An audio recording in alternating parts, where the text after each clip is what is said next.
Hey everyone, welcome back to the channel. In today's video, I will show you exactly how to use Google Sites to build your own portfolio in 2025. Now it is completely free, beginner friendly and perfect for showcasing your projects, your resumes or creative work without any coding. So without further delay, let's get straight into it. First of all, you need to open your web browser. Over here in the search bar, you need to simply search for sites.google.com. You need to make sure that you log in here with the help of your Google account in order to access all of the options here. Now you can either select a blank template or you are also going to see the portfolio template over here.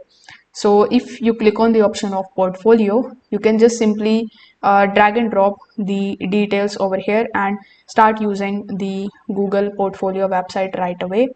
So this is going to be your portfolio editor. The first thing that you need to do here is to simply change the name of your portfolio or the project. So you just have to give your name here. After that, you are going to see this particular line over here. So here, instead of name, you can type your own name. Then you can select your role and the location you are in. After that, you are going to see this type of image. So you can select this image and delete this from here. Or what you can do is you can simply just click on the three dots right next to it, then select the option of replace, and instead of this image, you can upload your own image. After that, if you scroll down a bit in the portfolio website, basically that is providing to you by Google, you are going to see this section where you can showcase your work. So you can click on each one of these sections and you can upload either the video or the images or any of the files over here.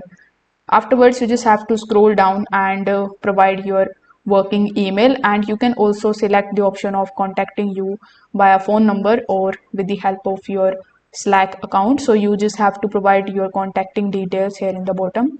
In the right hand section as well, you are going to see a bunch of different layout settings and the page settings, so you can make changes into your portfolio in whichever manner you like. Once you are done editing, simply click on the option of publish in the top right hand corner of the screen. Then you can select the web address. So here you need to provide your email address and click on the option of publish. So this way you will be able to create your portfolio website here with the help of Google Sites. If this video helped you out, make sure that you like this video and subscribe to the channel. Thanks for watching.